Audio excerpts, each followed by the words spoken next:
할렐루야, 감사합니다. 매일 성경 사사기. 지난주에 여러분들 이제 사사기 이제 개론과 그리고 이제 1장, 2장, 3장, 4장까지를 정리해야 되는데 2장까지밖에 정리가 못했죠. 그래서 오늘은 3장부터 8장까지가 정리가 되어지고, 그리고 다음 주에는 이달의 마지막 분량이 녹화되도록 하겠습니다. 사사기는 여러분들이 이제 그 매일 성경을 통해서 묵상을 하실 때에 그 전체적인 내용들 앞에 또 설명이 또 개론이 잘 나와 있습니다. 매일 성경 여기에 꼭 여러분들 읽어보시고, 그리고 우리는 묵상을 할 때에 또 우리 나름대로 또 행해야 될 묵상들이 또 있는 거죠. 그래서 우리들은 이 부분들을 어떻게 묵상해 나갈 것인가를 보겠습니다. 자, 우리가 이제 사사기 1장과 2장에서 여러분들 그 굉장히 사사기의 특징이라 그럴까, 다른 성경에서 발견할 수 없는 특징적 요소가 1장과 2장에서 우리가 발견했죠. 그죠? 그 중에서 하나가 무엇입니까? 하나님께서 그 땅을 점령하라 했는데 점령을 하였지만은 어떻게 됐죠? 끝까지 모든 것들을 마무리하지 못하고 타협하고, 그리고 또한 자신들의 유권적 해석적 측면에서 자신들이 유리한 입장에서 하나님의 말씀을 순종하고 지켜나가기보다는 형편과 환경 속에서 스톱해버리는, 하나님의 말씀을 끝까지 순종하지 못하는 그런 일들이 일어났죠. 그러면서 나타났던 대표적인 사항들이 어떤 사항들이었습니까? 대표적으로 계속해서 반복적으로 이제 일어나고 있는 사항들이 보면은 그 땅을 결국은 점령하지 못하고 쫓아내지 못하였더라라는 부분들이 반복적으로 계속해서 등장하는 것이 바로 그 1장과 2장들의 내용들이라 말할 수 있겠습니다. 그러면서 이제 이 사건들이 어떻게 전개됩니까? 이러면서 이제 이 사건들이 전개되는 방향들이 이들의 문화 속에, 그리고 또한 이들이 규합되어진 세력 속에 넘어짐을 당하는 이런 부분들이 생겨나기 시작합니다. 그러면서 그들이 이제 회개하고 돌이키고 하나님께서 구원의 은혜를 베푸시고 이런 부분들이 이제 등장하게 되는 거죠. 그리고 이제 사사기 속에서 또 이제 특징적인 단어가, 여러분 사사 이러면은 우리가 이제 정치적으로 그리고 군사적으로 하나의 어떤 역할을 하고 있는 겁니까? 그렇죠. 메시아적 역할을 감당하고 있는 것이 이 사사입니다. 그래서 이 사사는 메시아라는 이런 구원자로서의 그 역할들을 감당할 때에 이 부분들이 어떤 신적 능력 속에서 신성과 인성을 말하고 있는 것이 아닙니다. 신성과 인성 속에서 메시아관을 말하고 있는 것이 아닙니다. 여기에서 이제 메시아관이라는 것은 구원자로서 하나님께서 능력을 주시는 거죠. 하나님께서 이 부분들은 일시적들입니다. 하나님께서 능력을 주셔서 해방자로서 그 역할을 감당하는 것이 사사들이라 이렇게 보겠습니다. 그래서 사사들은 그 시대의 또는 그 사건에 대해서 메시아로 등장하는 거죠. 그죠? 구원자로서. 그런데 여기서 메시아라는 것은 여러분들이 생각하고 있는 그런 우리가 죄 사함에 관한 메시아 그런 것이 아닙니다. 이해하셔야 됩니다. 하나님께서 능력을 주셔서. 그래서 그 유대인들이 가지고 있는 메시아관은 무엇인가 하면은 마카비와 같은 그러한 그 이후에 이제 이런 일들도 이제 일어나는데, 중간기 시대 때에 말라기 이후에 중간기 시대 때도 보면은 이런 사사와 같은 비슷한 성격의 한 사람이 등장하죠. 그가 바로 마카비입니다. 마카비. 그래서 이 마카비가 구원자로서 그 등장을 할 때에 이때도 그가 하나님께서 주시는 능력이라는 것을 가지고 그가 정치적으로 군사적으로 그가 사역들을 감당하는 그런 이 레위인이었습니다. 자, 사사기. 따라서 우리는 사사기를 돌이켜 보면서 사사들의 모습을 보면서 하나님께서 그들을 일으키는 또한 그 방법들이 다양하다는 것을 또한 우리가 볼 수가 있습니다. 우리가 이제 사사 속에서 특이한 사사를 우리가 이제 말하라 그런다면은 기돈도 있고, 그리고 여러분들이 잘 아시는 입다도 있고, 그리고 오늘 본문에 등장하는 드보라도 있고, 그리고 이제 태중에서부터 이미 나시린으로 택정받은 삼손과 같은 사사도 있고, 사사가 굉장히 다양성 속에서 나타납니다. 그리고 또한 사사에 쓰임받았던 사람들 가운데 소외된 사람들이 또 있죠. 그죠? 뭐 입다라든지 이런 부분들. 그 다음에 우리가 이제 드보라라는 부분들은 또 여자 사사입니다. 여자는 그 당시에 인구조사에도 들지 아니할 그러한 소외계층이었는데 드보라가 그 당시에 시험을 받더라라는 것입니다. 자, 이런 모습 속에서 이제 우리가 3장이 이제 전개되어집니다. 그래서 오늘 이제 본문에 보면 이제 3장, 이제 4장 이렇게 넘어가겠는데, 우리가 이제 3장에서 보면은 사사 중에서 온니엘이 등장하죠. 그죠? 온니엘이. 초대 사사가 온니엘이 등장하게 됩니다. 온니엘 그러면은 우리가 머릿속에 탁 첫 번째 인지되어 오는 것이 어떤 것이 인지되어 옵니까? 온니엘. 온니엘의 대표적인 것들이 여러분 무엇인가 하면은, 그의 그 삼촌의 그 성격과 아주 유사합니다.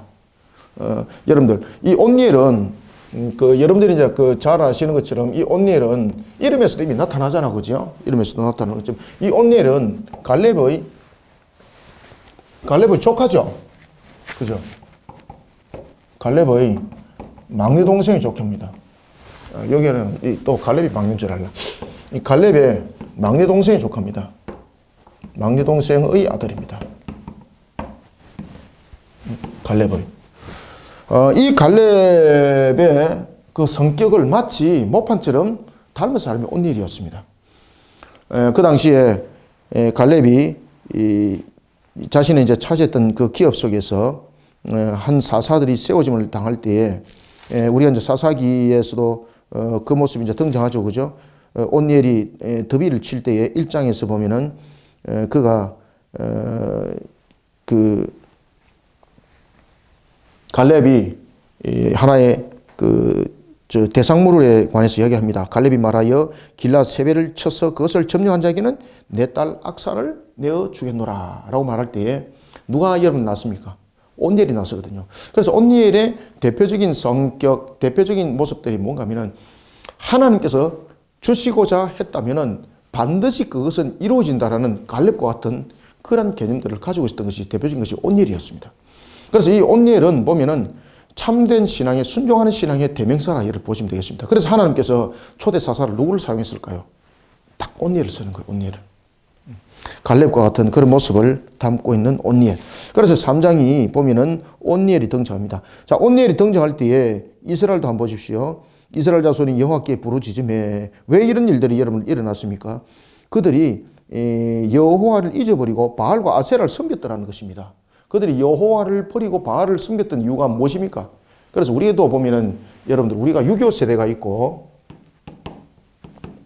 유교 세대라는 전쟁 세대가 있고 우리도 그리고 그 이후에 유교를 알지 못하는 세대가 있습니다. 이 부분에서 굉장히 사상적 문제들이 충돌이 세대별로 생기는 것들을 우리가 볼 수가 있는 거죠. 그죠?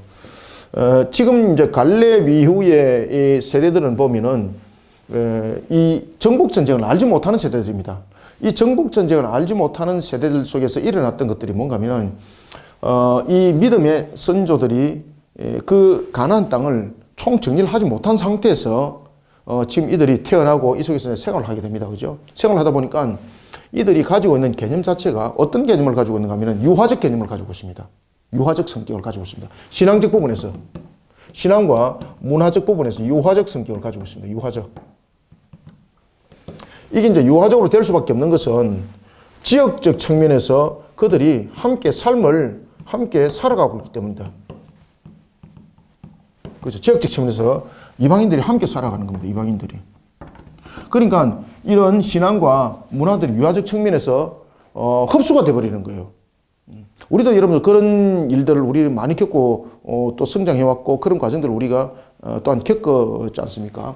이런 유화적 모습들이 되면서 나타났던 것들이 뭔가 하면은 야 이거 우리가 여호와로 인하여서 우리가 나라가 세워졌고 민족이 세워졌고 그리고 우리는 그 말씀에 지켜 순종해야 된다는데 이게 너무 딱딱하다. 너무 모판에 박힌 것처럼 이게 우리의 실효성적 측면에서 안 맞다. 이런 부분들이 이제 문제점들이 생기기 시작했습니다. 왜 그런가 하면 특히 이방 종교들은 자신들의 원하는 것 바를 들어주는 그런 하나의 제의도 있고 그 다음에 그런 문화들도 있고 그 다음에 사람이 보면 타락하게 되면 여러분 어디서 제일 문제점들이 생깁니까? 그죠? 성적 문제. 이런 부분들이 이방 문화 속에서 그것은 하나의 죄가 아니라 그것이 신께 드리는 하나의 예식이었고 그들 속에 만들어진 하나의 문화라는 하나의 삶이었습니다. 그냥 삶으로 받아들여지는 것이었습니다.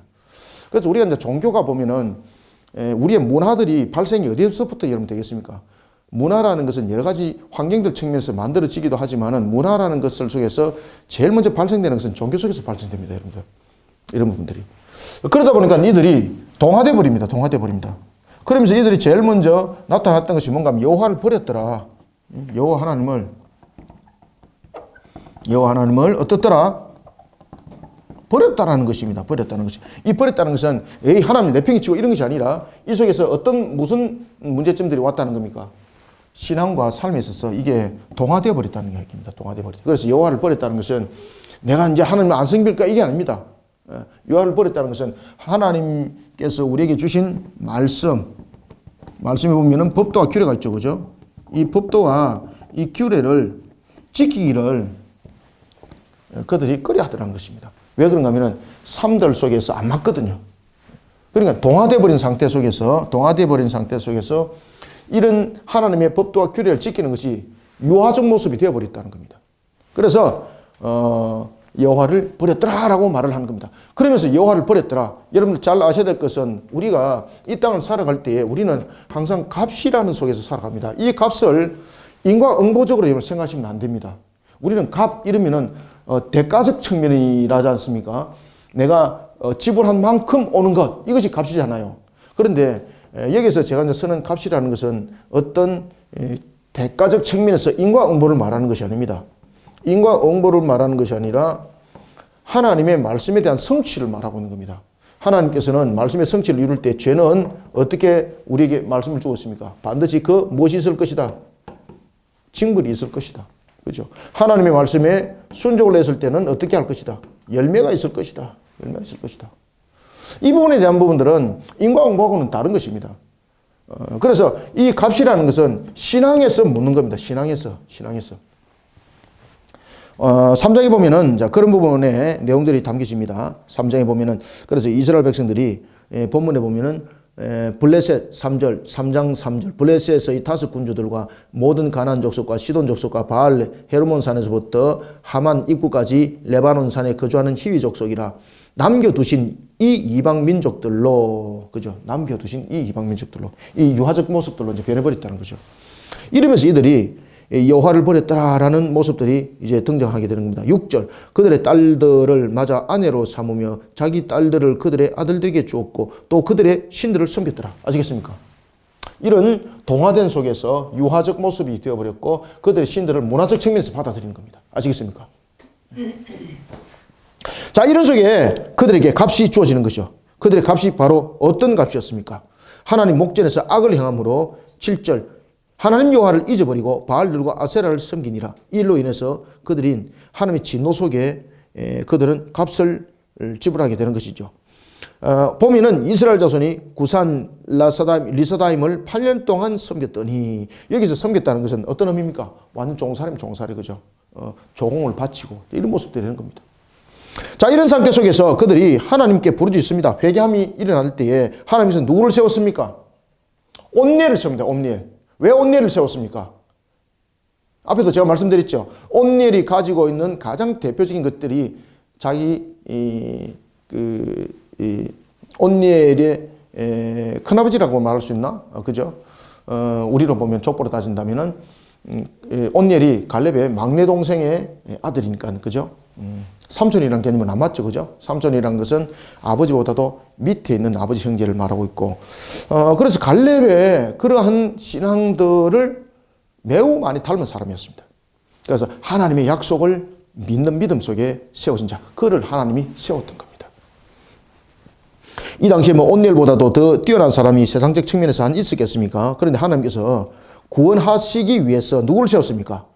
갈렙의 아우 그나스의 아들 온니엘을 세웠더라. 자, 여기서 그들을 구원하시고라는 부분들. 자, 그러면 여기서 이제 사사의 성격이 나타나죠. 사사의 성격은 그들을 구원하는 측면이에요. 그러면 사사는 결국은 무엇이 된다는 겁니까? 구원자가 된다는 거예요. 구원자. 아시겠죠? 그래서 이 사사가 가지고 있는 성격이 뭔가 하면은 메시아의 성격을 가지고 있습니다. 이 메시아는 우리가 말하고 있는 그런 신성과 인성의 메시아가 아닙니다. 이 부분들은 신성과 인성으로서 한 인격을 이루고 있는 그런 메시아가 아닙니다. 정치적으로, 군사적으로 해방자를 말합니다. 해방자. 그래서 사사를 구원할 자로 부르게 되는데 이때에 구원할 자로 불렀던 사람이 바로 온니엘이었습니다. 이해되셨죠? 온니엘로 세웠던 가장 큰 이유가 무엇입니까? 참된 신앙을 가진 자였죠. 그죠? 그래서 우리가 3장을 묵상하실 때는 뭐 좀 이야기가 길어져 버렸는데 이제는 좀 간단하게 나가겠습니다. 우리가 이제 제 3장을 묵상하실 때는 무엇을 중점적으로 여러분 묵상해 주셔야 되는가 하면 참된 신앙의 자세를 어떻게 가질 것인가. 참된 신앙의 자세. 자, 여기서 이제 참된 신앙의 모습들을 보면은 온니엘을 하나님께서 어떻게 쓸 것인지 1장에서 이미 온니엘에 대한 신앙의 자세를 보여줬죠. 그죠? 하나님의 말씀을 믿어, 그리고 하나님의 약속의 말씀을 반드시 믿어 그 성취를 이루는 측면에서 순종하는 신앙이었죠. 약속의 말씀을 믿는.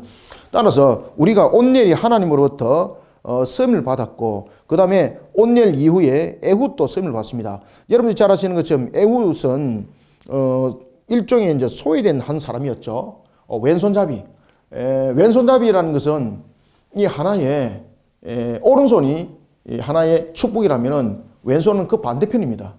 그래서 왼손잡이는 하나님의 축복이라 말하지 않고 하나님의 저주라고 이렇게 말할 정도로 소외된 자들이었습니다. 그런 온니엘. 세상적 측면에서 조롱거리가 될 수 있는 에훗. 그래서 오늘 본문에 보면은 3장에 보면은 두 사람이 사사로 등장하는데 한 사람은 누굽니까? 온니엘이었고 또 한 사람은 에훗이었습니다.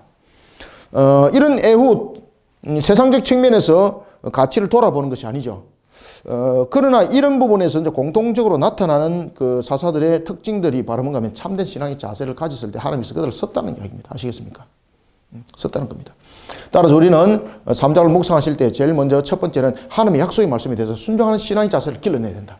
참된 신앙의 자세를 가지기 위해서는 제일 먼저 어찌해야 되는가 하면은 하나님의 약속의 말씀에 대해서 순종하는 신앙의 자세를 길러내야 됩니다. 하나님의 약속의 말씀. 이 약속의 말씀에 대해서 약속의 말씀을 어떻게 받아들이게 되는 거면 약속의 말씀에 대해서 순종하는 자세를 가져야 됩니다. 순종하는 자세. 순종하는 자세. 이 순종하는 자세를 길러내어야 합니다. 이것이 참된 신앙의 자세입니다. 참된 신앙, 여러분 만들어가는 겁니다. 아시겠습니까? 신앙은 만들어가는 거예요. 우리에게 믿음을 다해 주셨습니다. 그 다음에는 신앙들은 우리가 만들어감이에요. 그런데 만들어갈 때 성령께서 우리에게 은혜와 능력을 다해 주셔서 이 신앙이 참된 모습들로 갖춰가는 거예요. 그렇기 때문에 신앙은 노력이 있어야 되는 거예요. 여러분 아시겠죠? 하나님의 약속의 말씀이 있었다. 그러면 이 약속의 말씀에는 순종하는 자세가 있어야 되는 겁니다. 그죠? 이런 순종하는 자세를 우리는 길러내는 그런 참된 신앙의 자세가 매우 중요하다는 것. 그 다음에 두 번째는 우리가 온니엘과 에훗을 통해서 또한 우리가 깨달아 알 수 있는 것은 두 번째, 평안할 때일수록 더욱더 하나님을 기억하는 신앙의 자세를 가져야 됩니다. 평안할 때일수록 더욱 하나님께 가까이 있어야 됩니다. 더욱 하나님을 기억하는 신앙의 자세를 가져야 됩니다. 더욱 하나님을 기억하는 신앙의 자세. 자, 이스라엘의 사건들이 왜 터졌습니까? 온니엘이 등장하게 되었고 에훗이 등장하게 되었을 때 그들은 하나님의 약속의 말씀을 순종하는 자세로서 그들의 신앙들을 길러냄으로써 하나님이 그들을 썼다고 본다면은 그들이 사사라는 구원자로 등장하게 되었던 가장 큰 이유가 무엇이었습니까? 분명히 처음에 이스라엘은 평안이 있었거든요. 그런데 이 평안이 있을 때에 하나님을 더욱더 기억하고 하나님의 말씀에 순종하고 하나님의 뜻을 우리는 신앙으로서 가꾸어 나가야 되는데 사사기 보면은 특징적인 그 부분들이 하나가 있죠. 그 후손들은 하나님을 알지 못하더라. 이런 내용들이 등장해요. 이 부분들을 통해서 평안할 때일수록 더욱더 하나님을 알아가고 기억하는 그런 신앙의 자세가 매우 중요한데 우리가 이제 대체로 보면은 화장실에 갈 때 마음하고 나올 때 마음하고 다르다고 하지 않습니까? 그런 모습과 동일하다 여러분 보시면 되는 거예요. 그래서 오늘 본문 속에서 3장에서 그런 부분들이 등장하죠. 그래서 평안할 때일수록 더욱더 하나님을 기억하지 못하는 그런 신앙의 자세, 그들이 하나님을 잊어버렸더라 라는 부분들을 통해서 하나님을 알기를 갈망하기보다는 그들은 세상적 측면에서 자신들이 유익함을 취하려고 했던 그 모습 속에서 결국은 이방인들에게 동화되어 버린 속에 그들은 여호와를 버렸다라는 모습들이 나타났던 것입니다. 그 다음에 이제 세 번째는 우리가 참된 평안의 신앙의 자세를 가지려면 세 번째 어떤 신앙의 모습들을 우리가 가져야 될까? 환난 때에 절망 때에 무너진 자 되어서는 안 됩니다. 하나님을 더욱더 부르짖는 자 되어야 됩니다. 아시겠습니까? 이 하나님을 더욱더 부르짖는 자세 속에서 우리는 참된 신앙을 배워가는 겁니다. 비록 우리가 무너짐을 당했을 때 이 무너짐을 당한 부분들은 분명히 우리에 대한 값이거든요. 이 무너짐을 당할 때 우리가 하나님을 부르짖는다는 것은 회개신앙으로 세워진다는 뜻이에요. 그래서 사사기에서 계속적으로 반복해서 나타나는 것이 무엇입니까? 회개하였을 때 하나님이 어떻게 하셨다는 겁니까? 그렇죠. 응답하여 주셨다는 겁니다. 따라서 우리는 환난 때에 참된 신앙의 자세를 가지기 위해서는 환난 때에 절망하지 말고 그 다음에 절망과 낭망 속에 넘어지지 말고 어떻게 됩니까? 더욱 하나님을 부르짖는 신앙이 되어야 한다. 더욱 하나님을 부르짖는 신앙의 자세를 가지시기 바랍니다. 그죠? 이러면서 신앙들을 만들어가는 거예요. 참된 신앙은 하늘에서 뚝 떨어지는 신앙이 아닙니다. 다시 한 번 더 말씀드립니다. 참된 신앙은 만들어가는 신앙이에요. 그때 만들어갈 때 그 기준점이 무엇이 돼야 되는 겁니까? 하나님의 약속의 말씀을 믿으면서 우리가 참된 신앙들을 만들어가야 되고, 또 하나는 우리가 신앙 속에서 살아가다 보니까 우리는 연약성을 가진 것을 인정하셔야 됩니다. 우리는 피조물로서 연약성을 가지고 있고 우리는 완전하지 못해요. 그러다 보니까 우리가 세상을 살아가면서 또한 자신이 알지 못하는 속에서 넘어지는 경우도 당합니다. 알지 못하는 속에서 또한 동화되어서 넘어지기도 합니다. 그런데 깨달음이 주어졌을 때는 즉시 우리에게 무엇이 필요합니까? 절망과 낭망이 아니라 무엇이 필요하다는 겁니까? 그렇죠. 회개하면서 하나님을 더욱더 부르짖는 신앙 속에서 자신을 세워나가는 이런 신앙의 자세를 가지는 것이 매우 중요하다라는 사실입니다. 자, 이제 그러면 이제 4장에 대해서는 우리가 어떻게 우리가 묵상을 해 나갈 것인가 보겠습니다. 4장은 우리가 이제 진행해 나가야 될 내용들이죠. 그래서 제 4장은, 자, 제 4장에는 이제 누가 등장합니까? 앞에 제가 잠깐 말씀드렸던 드보라입니다. 드보라. 여자 사사죠. 이 드보라가 가지고 있는 이 카리스마 대단했습니다. 그 당시에 여러분 보시면은 이 드보라가 또한 사역을 이룰 때 혼자서 사역을 이루는 것이 아니라 누구와 함께 사역을 이룹니까? 바락과 함께 사역을 이루죠. 그죠? 연합하는 것. 그래서 우리는 드보라 사역을 통해서 주목해야 될 것이 있고, 그 다음에 우리가 사사기 4장에 보면 두 여인이 등장합니다. 사사기 4장에 보면은, 특히 이제 4장에 보면은 두 여인이 등장하는데, 한 사람은 누굽니까?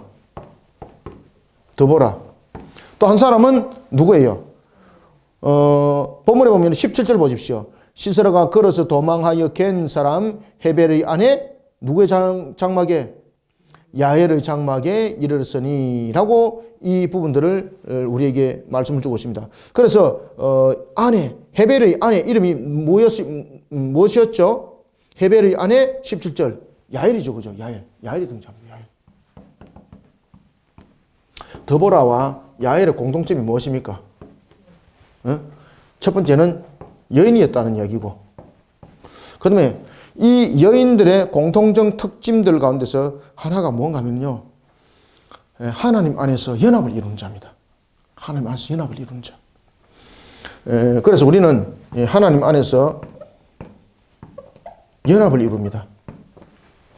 그 다음에 이제 드보라와 또 함께 동력을 했던 사람이 누굽니까? 12절에도 보면은 아비노함의 아들 발락이 디볼산에 오르는 것을 사람들이 시스라에게 알림해. 이 아비노함의 아들 발락이 누구를 통해서 그가 사명을 부여잡고 또한 이 사명들을 함께 감당합니까? 바로 여선지자 드보라입니다. 여선지자 드보라가 그에게 하나님의 사명에서 격려를 하고 독려를 하고 이러면서 어떻게 해 나갑니까? 함께 연합을 이루죠. 그죠? 발락에 대한 부분들. 그래서 이 드보라가 발락과도 함께 할 때에 발락과 연합을 이루었고, 이 야엘이 보면은 어떤 일들을 처리할 때도 보면 하나님 안에서 연합을 이루는 자로서 하나님 뜻을 세워나가는 겁니다. 그래서 이 4장에 보면은 공통점으로 여러분 등장하는 것들이 있습니다. 공통점으로 등장하는 단어가 무엇입니까? 연합이라는 겁니다. 연합. 따라서 우리는 4장을 통해서 세상의 편견, 드보라 같은 경우 세상의 편견 속에 넘어질 수 있는 연이었지 않습니까? 세상의 편견과 함께하면 안 됩니다. 우리는 세상의 편견과 함께하지 않는 하나님 안에서 연합을 이루는 자가 되어야 됩니다. 세상의 편견과 함께하지 않고 하나님 안에서 연합하는 자. 이게 보이나요?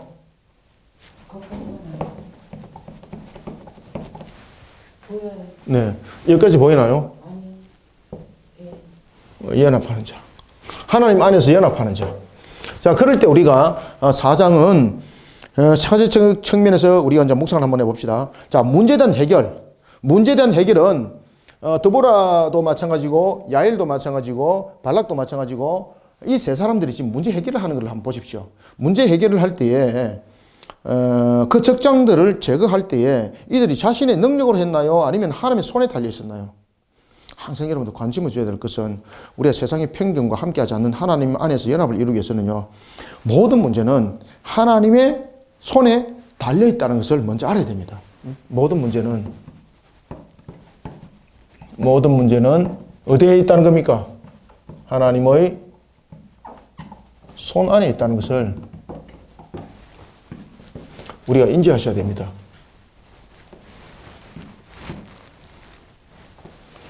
그 다음에 두 번째는 세상의 관점이 아니라 하나님 안에서 연합해서 무엇을 이루어야 됩니까?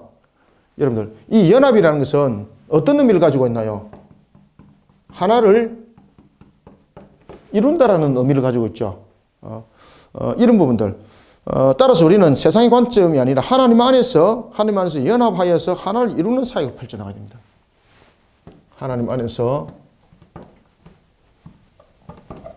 연합하여 하나를 이루는 사역을 펼쳐나가야 됩니다. 그래서 세상의 편견과 함께하지 않고 하나님 안에서 연합하는 자는요, 모든 문제는 하나님의 손 안에 있다는 것을 깨닫습니다. 그 다음에 두 번째는 하나님 안에서 연합하기를 절개합니다. 하나님 안에서. 그래서 우리가 특히 드보라도 여러분들 보십시오. 드보라도 하나님 안에서 지금 연합을 이루죠. 4장 6절 보세요. 드보라가 사람을 보내어 아비노함의 아들 발락을 납달리 게데스에서 불러다가 그에게 이르되 이스라엘의 하나님 여호와께서 이같이 명령하지 아니하셨느냐. 그죠? 여호와 안에서 연합을 하나를 이루죠.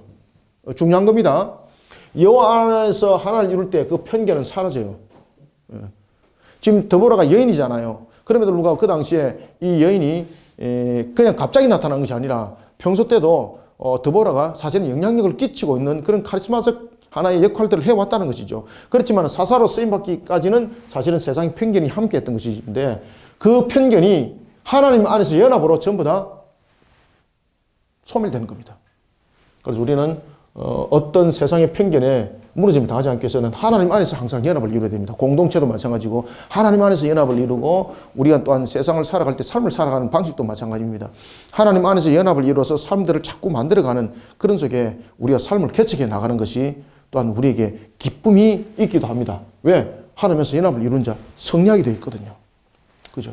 자, 그래서 우리는 사사기는 그러한 하나의 신앙적 측면만을 조명할 것이 아니라 이것을 우리의 삶에 함께 적용을 시켜야 되는 겁니다.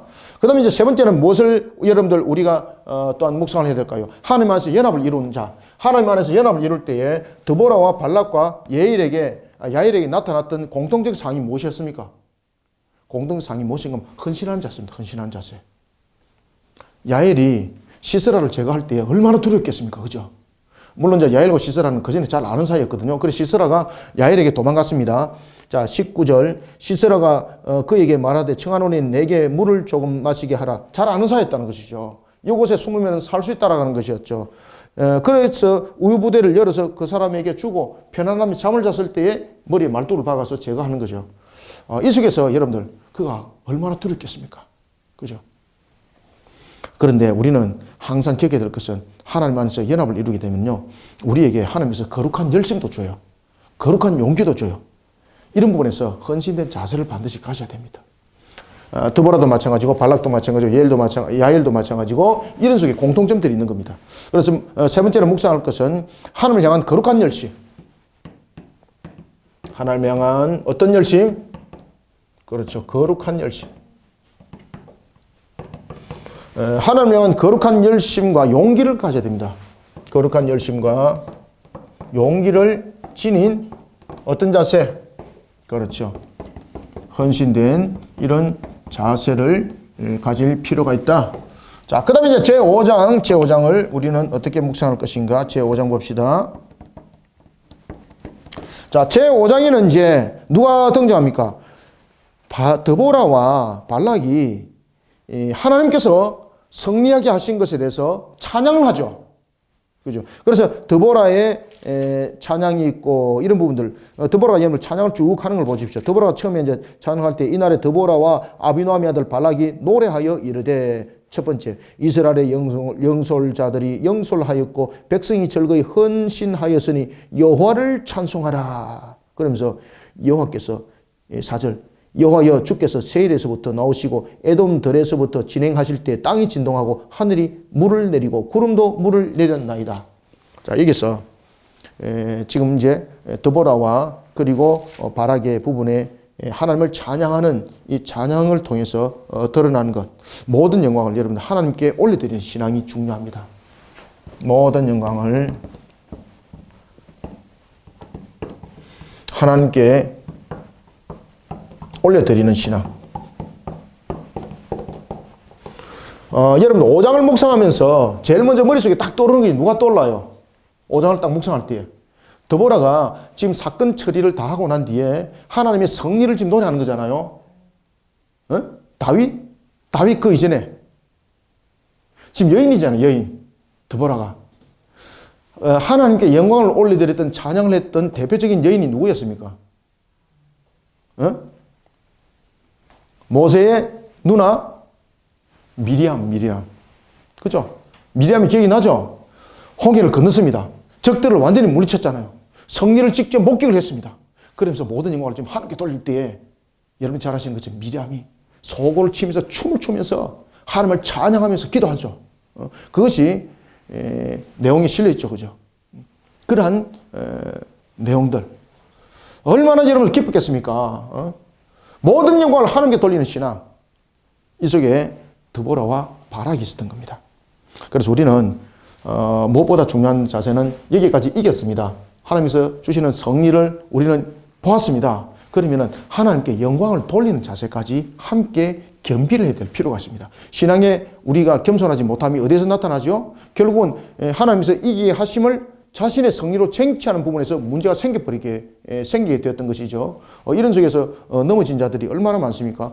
특히 이제 사울 같은 경우도 보면 처음에는 하나님께서 승리하신 것에 대해서 승리를 안겨준 것을 그는 기념하였고 제단을 쌓았습니다. 그런데 나중에는 어떻게 합니까? 자신의 모습을 자꾸 그리내는 거예요. 자신의 모습을. 그래 자신의 모습을 자꾸 그리내니까 하나님이 난주 사라져버리고 하나님을 향한 신앙이 종교 행위가 되어버리고 그리고 마치 이방인들과 같은 모습들로 변해가는 겁니다. 그래서 우리는 무엇을 행하든지 모든 부분들에 대해서 하나님께 영광을 올려드리는 것이 매우 중요합니다. 아시겠습니까? 그래서 여러분들 보면 창세기 보면은 가인과 아벨이 등장하죠. 가인과 아벨이 등장했을 때에 아벨의 모습 속에서 나타났던 것이 하나가 있습니다. 그것은 무엇입니까? 모든 영광을 하나님께 올려드리는 것이었습니다. 따라서 우리는 모든 영광을 하나님께 올려드리는 신앙 속에서 묵상이 주어져야 됩니다. 이 드보라와 발락의 찬양을 통해서 그것을 묵상을 할 때 세 가지를 묵상합시다. 먼저 첫 번째는 하나님의 위엄 앞에 우리는 서 있는 존재라는 사실을 잊지 말아야 됩니다. 어디에 서 있는 존재? 하나님의 그렇죠. 위엄 앞에 서 있는 존재.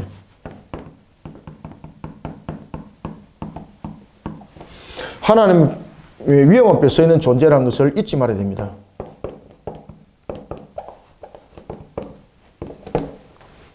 하나님의 위엄 앞에 서 있는 존재라는 것을 잊어버리게 되면 모든 영광이 하나님께 돌려지겠습니까? 올려지지 않습니다, 이거. 그 다음에 이제 두 번째 묵상해야 될 것은 뭔가 하면 위대하신 하나님 앞에 인간의 위대함은 있답다. 그렇죠, 맞습니다. 이 사실을 잊지 말아야 됩니다. 하나님의 위대하심 앞에 인간의 위대함은 없다. 이것을 또한 잊지 말아야 됩니다. 자, 그 다음에 이제 세 번째 묵상해야 될 것이 무엇인가 하면은 하나님의 도우심이 없이는 세상의 능력을 이길 수 있다 없다. 그렇죠. 반드시 묵상하셔야 됩니다. 하나님의 도우심이 없이는 세상의 철기병을 이길 수 없다. 세상이 철병거를 이길 수 없다. 이 사실을 또한 우리는 잊지 말아야 됩니다. 아시겠죠? 이 사실을 잊어버린 속에서 하나님께 영광을 올려드리겠습니까? 올려드리지 않습니다. 발락이 이 모습을 가지고 우리에게 내용을 증거해주고 있는 것입니다. 자, 그 다음에 이제 5장을 우리가 봤고, 이제 6장 볼 차례죠. 오케이. 자, 6장 봅시다.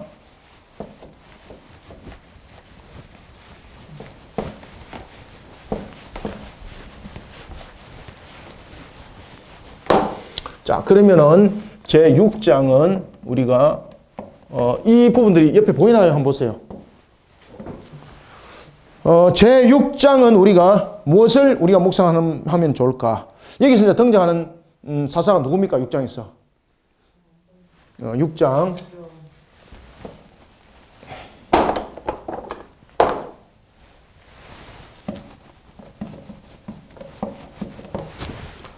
제 6장은 기돈이죠, 그죠? 그 유명한 사사, 그 유명한 사사, 기돈. 기돈 이러면은 여러분들 제일 먼저 기돈에 보면은 참으로 소외된 자라고도 볼 수 있지만은 참으로 겁쟁이, 그죠? 앞으로 나서서 문제를 해결하는 그러한 적극성을 가지기보다는 자기 위주의 편향적 성격을 가지고 있는 자. 심지어 여러분 그가 추수할 때 어디에 숨어서 추수했습니까? 타작하는 곳에서 추수하지 못하고 숨어서 그가 타작을 했다라고 말할 정도로 좀 이렇게 소외되고 자신의 중심이고 이런 모습들에 있는 기돈. 그리고 그가 이제 기도할 때도 여러분 보시면 하나님께서 사용할 때에도 보면은 손뭉치를 해놔놓고 첫 번째는 이 손뭉치에만 이슬이 적게 하여 주옵소서. 두 번째는 이 손뭉치 말고 다른 데만 적게 하옵소서라고 이렇게 하면서 어떤 확신이 대한 것이라기보다는 시험을 하는 속에서 결정을 제대로 하지 못하는 그러한 기도. 여러 가지 부분에서 약점들이 많지 않습니까? 그러나 하나님께서 그를 쓰는 겁니다. 기도를 통해서. 그리고 하나님께서는 그 기도를 통해서 쓰실 때 너무나도 우리에게 유명한 것들이 있습니다. 그것은 무엇입니까? 300인의 용사. 자, 여기에서 공통점이 있습니다. 6장부터 이제 나오는 공통점. 하나님께서 사사를 쓸 때에 기도원의 모습을 보면은 사사로 쓸만한 작이 있나요, 없나요? 지금까지 보면은 온니엘, 그죠? 온니엘, 에훗, 드보라, 사사로 분명히 쓰임 받을 수 있는 하나의 자세적 모습이 그들에게 있었죠. 지금까지는. 근데 기도는 아니에요. 그래서 기도의 모습 속에 보면은 6장에 보면은 그가 그 추수를 할 때도 보면은 6장 11절 보세요. 여호와의 사자가 아비에셀 사람 요아스에게 속한 오보라에 이르러 상수리 나무 아래에 앉아 있으니 마침 요아스의 아들 기드온이 미디안 사람에게 알리지 아니하려 하여 밀을 얻어서 포도주 틀에서 숨어서 타작했습니다. 아시겠습니까? 이거 사사로 쓰임 받을 수 있나요, 없나요? 앞에 일어났던 온니엘과 예후, 그 다음에 에훗, 그리고 드보라와 완전 다르죠. 앞에 일어났던 특히 온니엘, 에훗, 그리고 드보라는 나름대로의 자격들을 겸비를 했죠. 그 신앙의 자세라든지 이런 부분들. 근데 기도는 아니에요, 여러분들. 그래서 우리는 하나님께서 사사를 쓰실 때 다양한 방법을 쓴다라는 것을 기억하셔야 됩니다. 그래서 우리의 부족함이 있더라도 하나님이 쓰시겠다면 쓰심을 받는 거예요. 이 속에서 우리가 6장에서 크게 묵상이 될 것이 바로 무엇인가 하면 하나님의 방법이라는 겁니다. 하나님의 방법과 하나님의 일하심입니다. 아시겠죠? 하나님의 방법과 하나님의 일하심입니다. 이것이 반드시 묵상되어 주셔야 됩니다. 기도. 자, 그러면 이 부분들을 우리가 세 가지 측면에서 한번 묵상을 해봅시다. 첫 번째는 불신앙.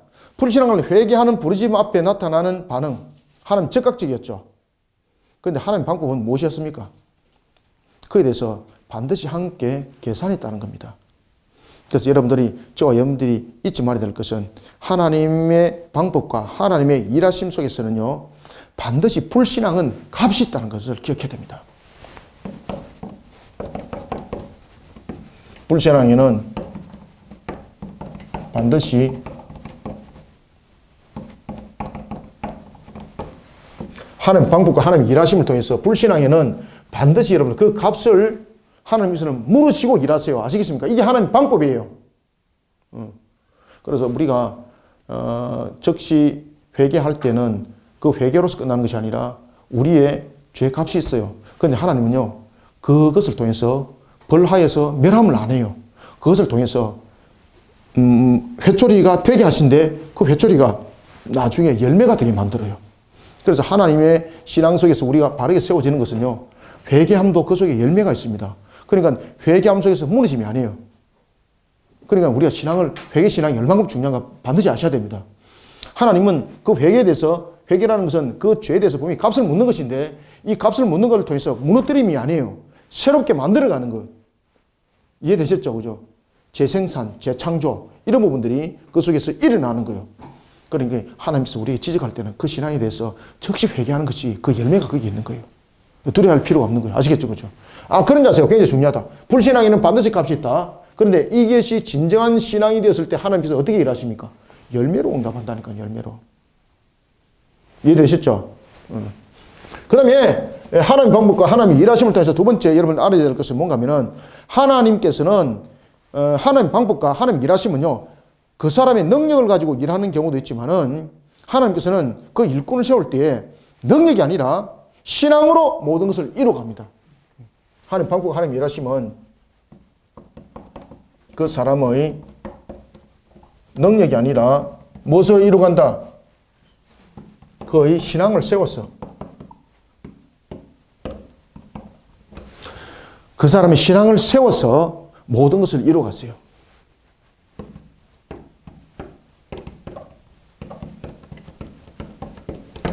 기도원의 부분들이 바로 기도에 대한 응답도 마찬가지고 이런 부분들 기도원의 신앙을 세워가잖아요. 그죠? 기도원이 여러분들 어찌할 바를 모르잖아요. 그때 그가 하나님께 기도할 때 어떻게 기도합니까? 6장 여러분 한번 보십시오. 기도원이 하나님으로부터 부름받았습니다. 그런데 17절 기도원이 그에게 대답하되 만일 내가 주께 은혜를 입었사오면 나와 말씀하시니가 주 되시는 표징을 내게 보이소서. 이 불신이거든 이거. 그죠? 하나님께서 무엇을 세웁니까? 신앙을 세운다니까, 신앙을. 신앙을 세울 때에 기도원의 방법을 통해서 하나님께서 그에게 신앙을 세워나갑니다. 기도원이 분명히 하나님으로부터 부름받았다는 사실을 나중에 알게 되고 그러면서 하나님께 제의를 드립니다. 그렇지만은 그 모습 속에 확신이 없었던 거죠. 확신이 없는 속에서 그의 신앙을 만들어갈 때에 36절 보십시오. 36절 이하 참 중요하죠. 기도원이 하나님께 여쭈되 주께서 이미 말씀하신 같이 내 손으로 이스라엘을 구원하시리까. 사사는 구원자로서 역할이라 그랬죠. 구원자 메시아입니다. 이때 메시아는 정치적 군사적 메시아입니다. 그때 기도원이 어떻게 말합니까? 37절 보소서 내가 양털 한 뭉치를 타작마당에 두리니 만일 이슬이 양털에만 있고 주변 땅에 마르면 주께서 이미 말씀하신 같이 내 손으로 이스라엘을 구원하실 줄을 내가 알겠나이다. 아멘. 그때 하나님께서 어떻게 하십니까? 신앙을 세우죠. 그리고 두 번째, 첫 번째는 양털의 손뭉치에만 물이 젖어들게 하여 시험하고 그 다음에 두 번째는 39절 기도원이 또 하나님께 여쭈오되 주여 내게 노하지 마소옵소서 내가 이분만 말하리이다 구원하옵나니 내게 이분만 양털로 시험하게 하소서 원하건대 양털만 마르고 그 주변 땅에는 이슬이 있게 하옵소서. 여기 대해서 하나님께서 어떻게 하셨습니까? 그 신앙을 만들어 가시죠. 그래서 하나님의 방법과 일하심은요 그 사람의 능력이 아닙니다. 이제 이해되셨죠? 그 사람의 능력이 아니라 그 사람의 신앙을 세워서 모든 것을 이루어 가십니다. 이런 부분들을 우리가 제6장을 통해서 반드시 묵상하시고 그 다음에 세 번째는 하나님께서는 자신의 나라의 일꾼들을 친히 부르실 뿐만 아니라 맡은 바 사명들을 완수하기 위해서 무엇을 함께 줍니까? 지혜와 능력과 구체적인 비전을 함께 제시해요. 여러분들요. 자신이 세운 일꾼에게 지혜와 그리고 능력과 하나님께서 비전을 함께 제시합니다.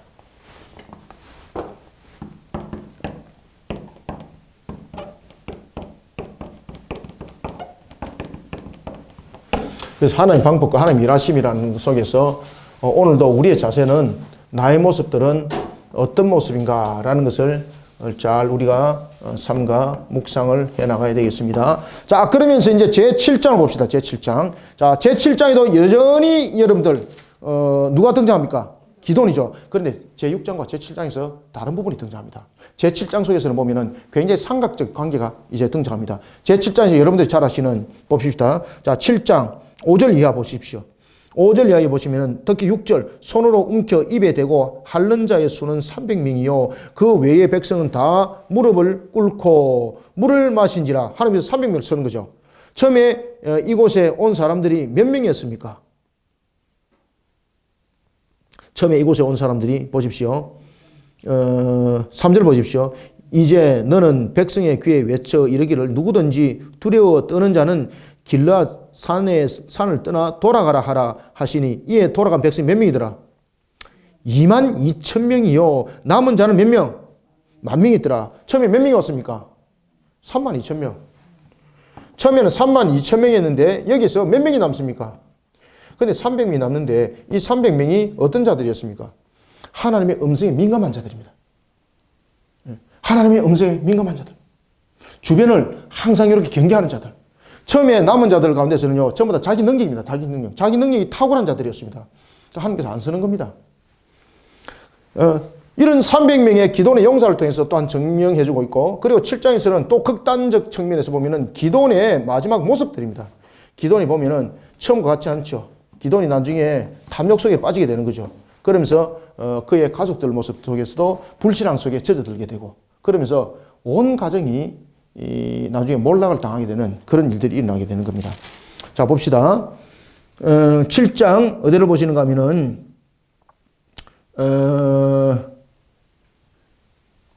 나중에 참 8장이 참 넘어가야 되겠네요. 7장까지는 우리가 이제 전체적으로 그 기데온이 이제 블레셋 군사들을 물리치는 그 장면 속에서 연출되어지는 것을 미디안을 물리치는 그 장면 속에서 연출이 되어지네요. 자, 그래서 이제 7장은 하나님의 군사 그리고 하나님의 성리라는 부분들을 우리가 묵상해야 됩니다. 하나님의 군사 그리고 하나님의 성리.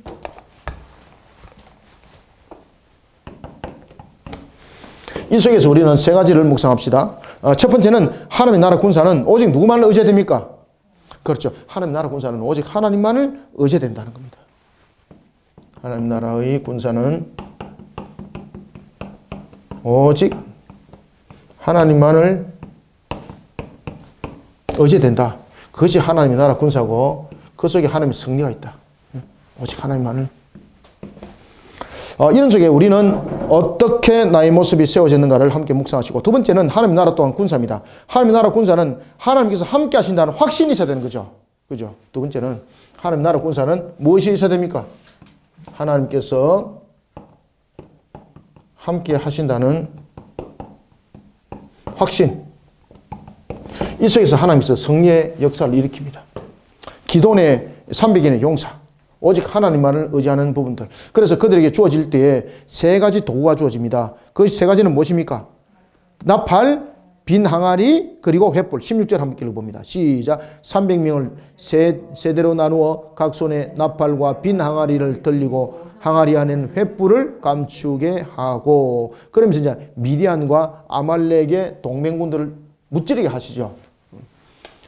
이들이 그 말씀에 순종하는 것은 어떤 의미를 가지고 있습니까? 하나님이 우리와 함께 한다는 것. 확신을 가지고 있는 거죠.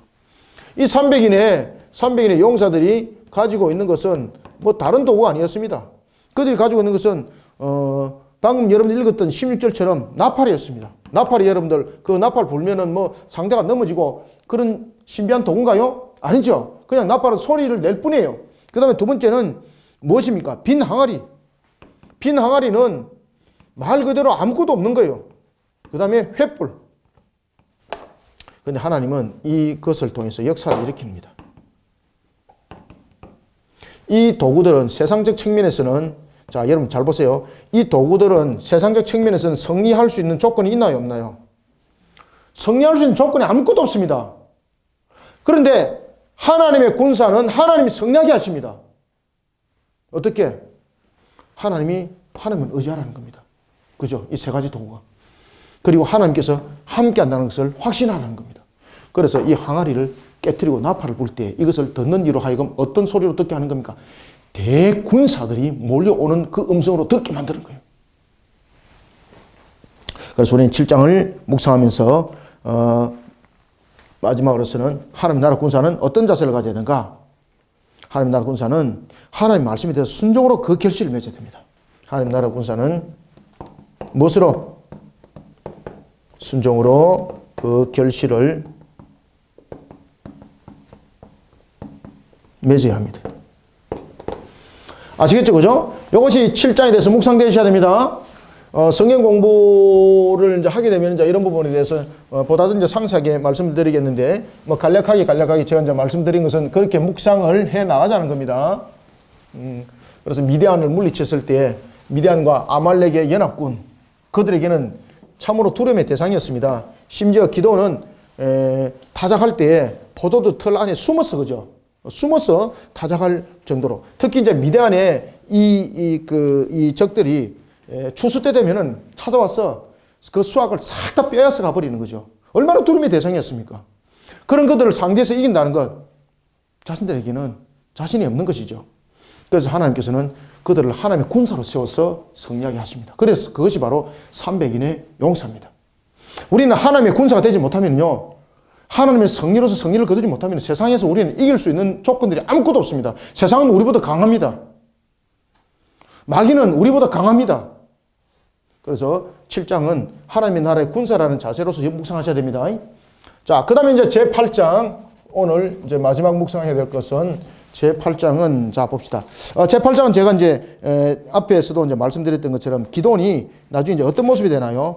자, 8장 한번 보십시오. 기도원이 이제 마무리 작업 속에서 문제가 생깁니다. 자, 8장 24절 봅시다. 기도원이 또 그들에게 이르되 내가 너희에게 요청할 일이 있으니 너희는 각기 탈취한 귀고리를 내게 줄지니라 하였으니 이는 그들이 이스마엘 사람들이므로 금 귀고리가 있었음이라. 이 가지고 무엇을 만듭니까? 이것을 가지고 문제는 27절 보십시오. 금 에봇을 만들었다는 것이 중요합니다. 이게 에봇이라는 것은 누구에게만 있는 것입니까? 그렇죠.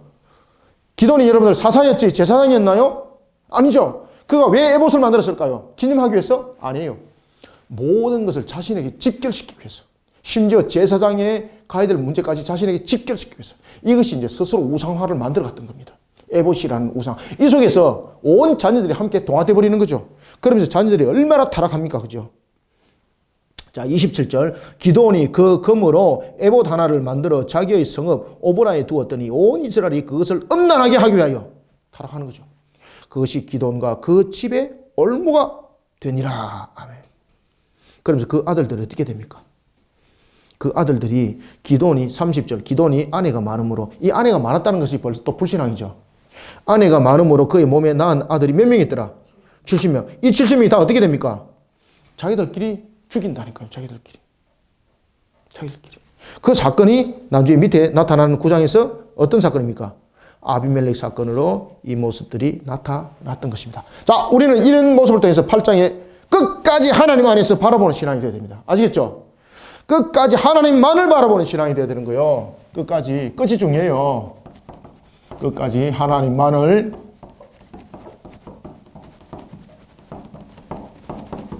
바라보는 신앙이 되어야 되는 거예요. 끝까지. 이제 이해되셨죠? 이 속에서 우리 세 가지 묵상합시다. 세 가지는 무엇인가 하면 자신의 영광과 그 주도권 쟁탈이 아니라 항상 하나님의 뜻을 세우는데 일념이 되어야 됩니다. 하나님의 뜻을 세우는 일에 일념이 되어야 됩니다. 그래 끝까지 갑니다. 뭔가를 이루고 난 뒤에 자기 계산하잖아요. 자기 영광, 자기 주도권.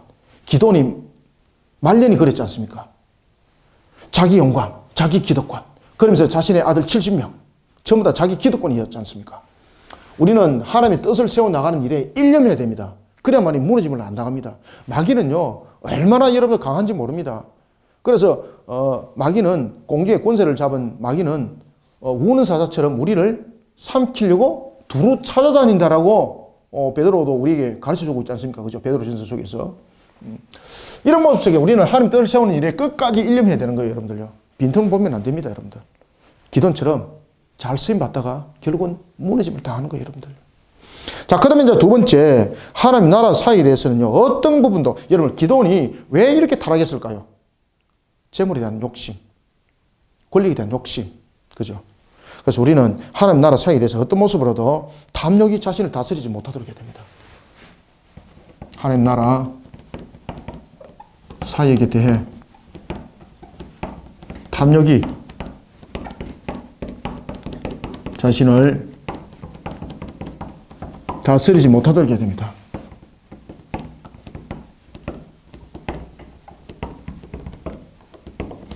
기돈 같은 경우는 세상적 탐욕 속에 들어왔죠. 재물의 탐욕, 권력의 탐욕, 이런 부분들이 자신은 왕이 되고 싶지 않다라고 말했지만 결국은 자신이 에봇을 갖다 놔놓고 모든 부분에 자신에게 집중하게 만들고 그러면서 스스로 이 에봇을 우상화 작업 속에 만들었던 것이 권력의 탐욕 속에 젖어들었던 것 아니겠습니까? 그래서 우리는 하나님 나라 사역에 대해서 탐욕이 자신을 다스리면 안 돼요. 그래서 제가 이제 어제 저녁 때도 이제 사역을 하면서 제가 이제 같이 식사를 하면서 한 분이 이런 말씀을 드렸습니다. 나에게 사례를 한 달에 2억을 준다, 3억을 준다.